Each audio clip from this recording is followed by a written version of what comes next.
తెలంగాణలోని నిరుపేదలకు ఇందిరమ్మ ఇండ్ల పథకం ఇండ్లు నిర్మిస్తున్న సంగతి తెలిసిందే. ఈ పథకం కింద నిరుపేదల ఇంటి నిర్మాణానికి రూ.5 లక్షల ఆర్థిక సహాయం అందుతోంది. తాజాగా సీఎం రేవంత్ రెడ్డి భూమి లేని చెంచులకు తీపి కబురు చెప్పారు. వారిని ప్రత్యేక కేటగిరీ పరిగణించి 10 రోజుల్లో ఇండ్లు కేటాయిస్తామని హామీ ఇచ్చారు. నాగర్ కర్నూల్లో ఇందిర సౌరగిరి జల వికాసం పథకం ప్రారంభించిన సందర్భంగా ఆయన ఈ ప్రకటన చేశారు. తెలంగాణ ప్రభుత్వం ప్రతిష్టాత్మకంగా చేపట్టిన ఇందిరమ్మ ఇండ్ల పథకంపై మరో కీలక నిర్ణయం తీసుకుంది. రాష్ట్ర వ్యాప్తంగా ఉన్న గిరిజన తెగల్లో అత్యంత వెనుకబడిన చెంచు వర్గానికి ఈ ఇందిరమ్మ ఇళ్ల పథకంలో ప్రాధాన్యం కల్పించనున్నట్లు మంత్రి పొంగులేటి శ్రీనివాస్ రెడ్డి ప్రకటించారు. చెంచుల కోసం రాష్ట్ర వ్యాప్తంగా ఉన్న వివిధ నియోజకవర్గాల్లో ఏకంగా 10,000 ఇందిరమ్మ ఇళ్లను మంజూరు చేయనున్నట్లు తెలిపారు. తెలంగాణలో ఉన్న చెంచు వర్గానికి చెందిన ప్రజలను అభివృద్ధిలోకి తీసుకువచ్చేందుకు, వారికి సొంతింటి కలను నెరవేర్చేందుకే ప్రభుత్వం ఈ నిర్ణయం తీసుకున్నట్లు మంత్రి పొంగులేటి వివరించారు.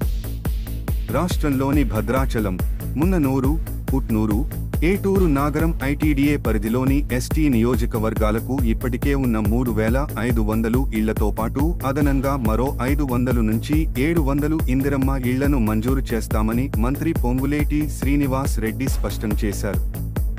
కాంగ్రెస్ పార్టీ ప్రభుత్వం రాష్ట్రంలోని చెంచుల అభివృద్ధికి ప్రత్యేక శ్రద్ధ చూపుతోందని స్పష్టం చేశారు.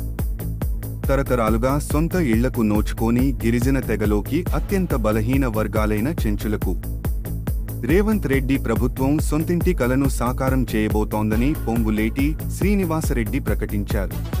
రాష్ట్రంలోని ఉట్నూరు, భద్రాచలం, మున్ననూర్, ఏటూరు నాగారం 4 ఐటీడీఏల పరిధిలో సాచురేషన్ పద్ధతిలో దాదాపు 10,000 చెంచు కుటుంబాలను గుర్తించి వారందరికీ ఇందిరమ్మ ఇళ్లను మంజూరు చేయనున్నట్లు ఈ సందర్భంగా మంత్రి పొంగులేటి వెల్లడించారు. అయితే ఇందిరమ్మ ఇళ్ల పథకంపై మంగళవారం తెలంగాణ రాష్ట్ర సచివాలయంలో అధికారులతో మంత్రి పొంగులేటి కీలక సమీక్ష నిర్వహించారు. గిరిజన ప్రాంతాల్లో నివసించే ప్రజలకు శాశ్వత ఇళ్లను నిర్మించాలని గవర్నర్ జిష్ణుదేవ్ వర్మ ఇప్పటికే చాలాసార్లు సూచించారని, అదే సమయంలో ముఖ్యమంత్రి రేవంత్ రెడ్డి కూడా అనేక సందర్భాల్లో గిరిజన ప్రాంతాల్లో అభివృద్ధి, ముఖ్యంగా వారి ఇళ్ల నిర్మాణంపై అనేక సూచనలు చేసినట్లు మంత్రి పొంగులేటి గుర్తు చేశారు. గవర్నర్ జిష్ణుదేవ్ వర్మ, ముఖ్యమంత్రి రేవంత్ రెడ్డి సలహాలు, సూచనల మేరకు రాష్ట్రంలోని గిరిజన ప్రాంతాల్లో ఉన్న చెంచులకు 10,000 ఇందిరమ్మ ఇండ్లను మంజూరు చేస్తున్నామని పొంగులేటి శ్రీనివాస్ రెడ్డి తెలిపారు.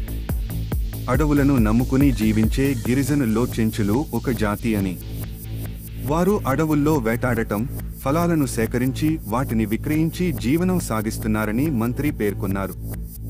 చిన్న చిన్న గుడిసెలు తప్ప వారికి పక్కా ఇల్లు ఎలా ఉంటుందో కూడా తెలియదని, ఆ అటవీ ప్రాంతాన్ని వదిలి వారు బతకలేరని తెలిపారు.